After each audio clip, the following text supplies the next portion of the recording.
Morning students. Last class में हमने biological hazards के बारे में पढ़ लिया था। आज हम पढ़ेंगे केमिकल हज़ार्ड्स के बारे में। ठीक है, केमिकल हज़ार्ड्स मेनली तीन तरीकों में एक किसी की हेल्थ को डिटोरेट कर सकते हैं। पहला है लोकल एक्शन, क्योंकि कई केमिकल्स के आपको डर्मेटाइटिस, एक्जिमा, अल्सरेशन कॉज कर सकते हैं। दूसरा, जब हम किसी डस्ट को इनहेल कर लेते हैं, कोई गैसेस को इनहेल कर लेते हैं, उसके कारण भी कोई केमिकल हज़ार्ड हो सकता है।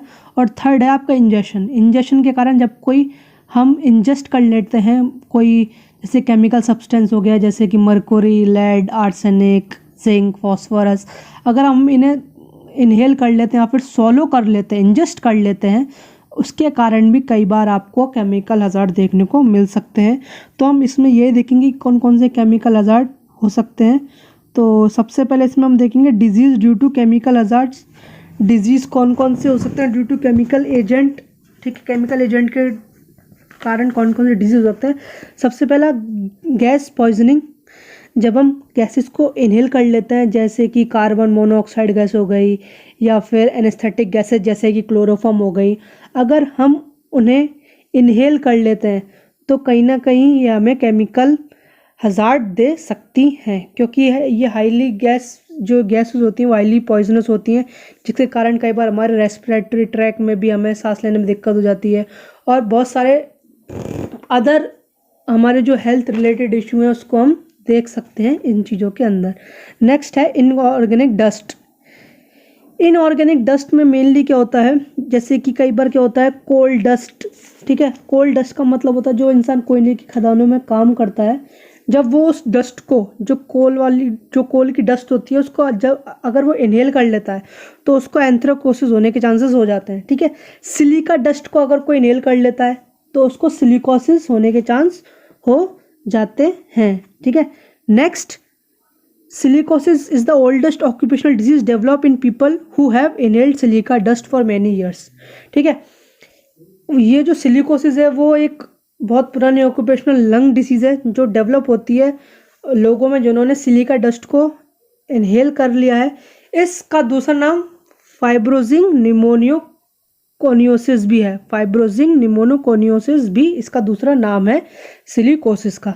नेक्स्ट है asbestos, worker who demolish building that have insulation containing asbestos are as increase risk of asbestosis. Mainly जो लोग बिल्डिंग वगैरह का बनाने का काम करते हैं, ठीक है, उनमें ये जो डिजीज़ है एस्बेस्टोसिस वो ज़्यादा देखने को मिलती है। और एस्बेस्टोसिस का दूसरा नाम क्या है, ब्रोंकोजेनिक कार्सिनोमा। ठीक है, ये मेनली उन लोगों में देखने को मिलती है जो बिल्डिंग्स वगैरह बनाने का काम करते हैं। नेक्स्ट, आयरन, अगर आयरन इनहेल कर लेते हैं तो उसको स्लेडरोसिस होने के चांसेस हो जाते हैं।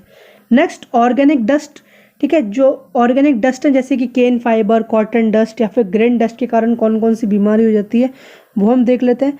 अगर कोई वर्कर केन फाइबर, ठीक है, केन फाइबर को इनहेल कर लेता है उससे बैगोसिस होने के चांसेस हो जाते हैं। और कोई वर्कर अगर कॉटन डस्ट, जो कॉटन वाली जो डस्ट होती है, अगर वो इनहेल कर लेता है उसको बायसिनोसिस होने के चांसेस हो जाते हैं।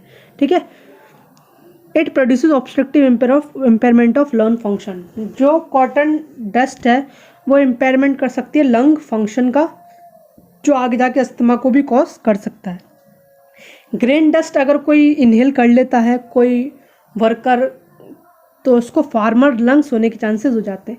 ये जो छोटे छोटे क्वेश्चन हैं जैसे कि बैगोसिस हो गया, बायसिनोसिस हो गया, फार्मर लंग्स हो गया, एस्बेस्टोसिस हो गया, कई बार ये क्वेश्चन पूछ लिए जाते हैं कॉम्पिटिटिव एग्जाम्स में कि कॉटन डस्ट इनहेल करने से कौन सा डिजीज होने के चांसेस हो जाएगा। तो आपको उसमें पता हो जाएगा कि बायसिनोसिस हो जाएगा, उसमें ऑप्शन बैगोसिस भी देगा, लेकिन आपको उसका आइडिया होना चाहिए कि कौन से डस्ट इनहेल करने से कौन सा डिजीज हो सकता है। ठीक है, अब हम बात करें केमिकल्स की, तो अगर केमिकल्स एक्सीडेंटली अगर हमारे ऊपर पोर हो जाते हैं, तो जैसे कि कोई केमिकल हमारे ऊपर गिर गया बॉडी से तो हमें उससे बर्न्स हो सकते हैं, हमारी स्किन जल सकती है, डर्मेटाइटिस हो सकता है, और अगर यूवी रेडिएशन के कांटेक्ट में हम लगातार आ रहे हैं तो हमें कैंसर हो सकता है, रेस्पिरेटरी इलनेस होने के चांसेस हो जाते हैं।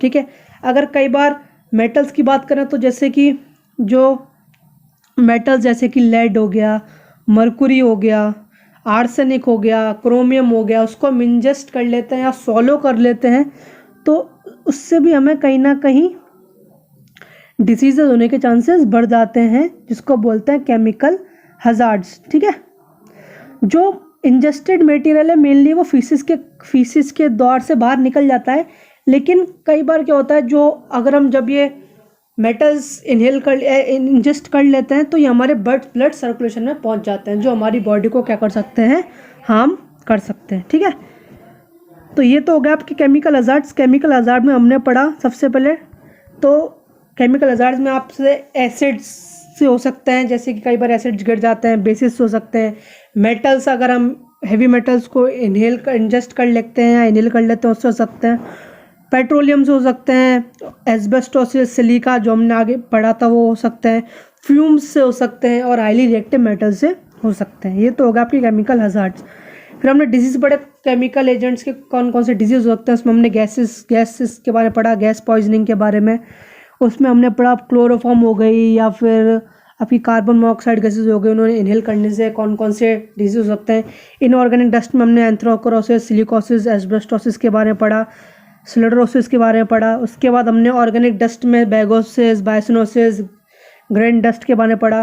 केमिकल के बारे में पढ़ा कि केमिकल गिरने से कौन कौन से डिजीज हो सकते हैं, जैसे कि एक्सीडेंटल अगर कोई एसिड गिर गया तो आपको बर्न्स हो सकता है, डर्मेटाइटिस हो सकता है, आप अल्ट्रावायलेट रेडिएशन के उसमें आ रहे हो तो आपको कैंसर हो सकता है। मेटल्स के बारे में हमने पढ़ा, अगर हम इनको इंजेस्ट कर लेते हैं तो हमें पॉइजनिंग हो सकती है।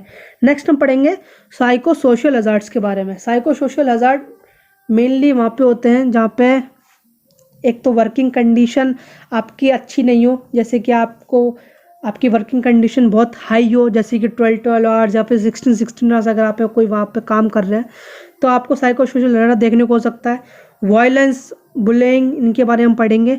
सबसे पहले work related stress, excessive working time and overwork, जैसे कि ज़्यादा वर्किंग टाइम में आपका ज़्यादा आर वर्किंग हो जाता है, जैसे कि 12 घंटे या 14 घंटे या 16 घंटे आप काम कर रहे हैं और आपको वर्क करना पड़ रहा है, तो उसके कारण आपको वर्क रिलेटेड स्ट्रेस हो सकता है। नेक्स्ट वायलेंस कई बार क्या होता है, अगर हम मेडिकल फील्ड की बात करें तो कई बार वायलेंस बाहर से भी हो सकता है। मान लीजिए कई बार क्या होता है, आपने सुना होगा कि डॉक्टर्स और पेशेंट के बीच में क्या है, वायलेंस हो गया, तो ये एक तरीके का वायलेंस है जो भी किस्म आता है साइको सोशल हजार्ड्स में।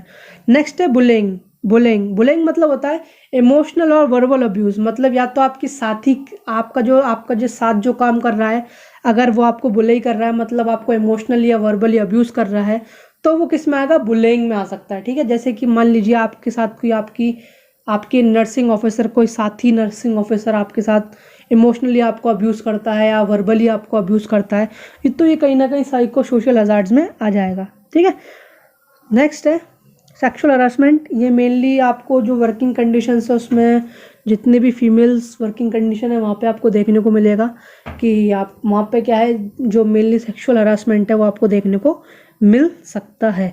Next exposure to unhealthy elements. अब कई बार क्या होता है, जैसे जैसे आपकी स्ट्रेस बढ़ती जाती है, आप लोग जब कोई एक इंसान क्या है जो टोबैको या फिर अल्कोहल एडिक्ट हो जाता है, तो कहीं ना कहीं आप उस चीज़ से एक्सपोज हो जाते हो। जैसे जैसे आपकी कंडीशन, जैसे जैसे आपकी स्ट्रेसफुल कंडीशन आपके सामने आती है, वैसे वैसे आप इन सब चीज़ों की तरफ बढ़ने लगते हैं। तो इसके कारण क्या है, कई बार आप टोबैको एडिक्ट बन जाते हैं, अल्कोहल एडिक्ट बन जाते हैं, जो आगे जाके आपकी कंडीशन को, जो हेल्थ कंडीशन है उसको एडवर्स कर सकता है।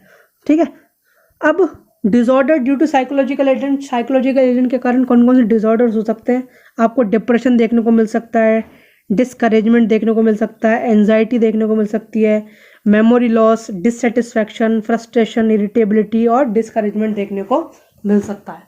तो आज जो हमने टॉपिक पढ़ा था वो है केमिकल एजेंट्स के कारण केमिकल हजार्ड्स क्या क्या हो सकते हैं, और दूसरा साइको सोशल हजार्ड्स। ठीक है, नेक्स्ट क्लास में हम एक नए टॉपिक के साथ आएंगे।